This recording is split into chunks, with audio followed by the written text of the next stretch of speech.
ভালো সময় যেন চোখের পলক ফেলতে না ফেলতেই শেষ হয়ে যায়। হ্যালো! কি খবর সবার? এটাই ছিল গ্যাংটকে আমাদের শেষ সকাল। তাই সময় নষ্ট না করে ঝটপট পড়লাম বেরিয়ে। পাহাড়ি রাস্তায় ট্রাফিক জ্যাম।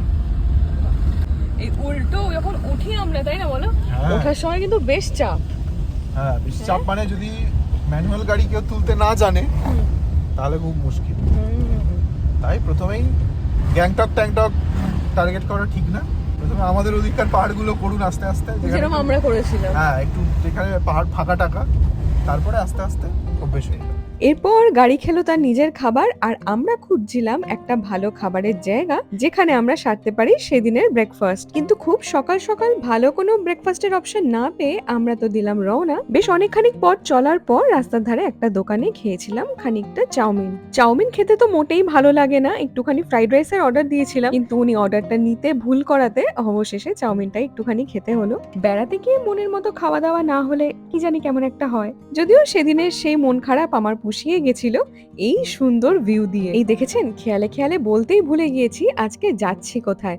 আজকে আমাদের গন্তব্য গ্যাংটক থেকে রাবাংলা। তবে রাবাংলা যাওয়ার পথেই পড়বে টেমি টি গার্ডেন, যা কিনা সিকিমের একমাত্র চায়ের বাগান। এতদিন যার কথা লোকের মুখে শুনেছি, ফাইনালি সেটা নিজের চোখে দেখব। এই অপেক্ষা যেন আর শেষই হচ্ছে না। ফাইনালি আমরা এসে পৌঁছালাম টেমি টি গার্ডেনে। গার্ডেনের ভেতরে ঢুকতে কাটতে হবে টিকিট। মাথা প্রতি 40 টাকা করে টিকিট কেটে আমরা ভেতরে ঢুকলাম। আর ঢোকার মুখের পথটা এমন সুন্দর করে কংক্রিট দিয়ে বাঁধানো। ক্যালেন্ডারের পাতায় দিনটা ছিল 5ই জানুয়ারি 2026। তার মানে বুঝতেই পারছেন জানুয়ারির শুরুর দিকে। ঠান্ডা কিন্তু ছিল জাঁকিয়ে।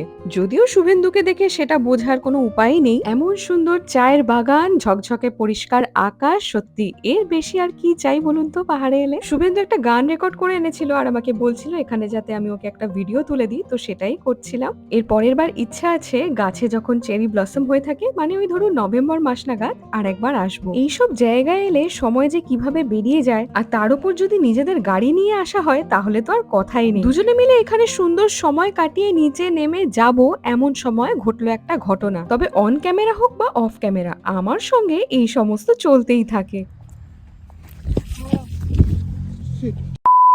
যাকগে, অনেক হলো হুজ্জুতি, এবার এক কাপ গরম কফি খেয়ে একটু মাথাটা ঠান্ডা করা যাক। ভিডিওটা ভালো লাগলে লিখে ফেলুন ঝটপট টাটা।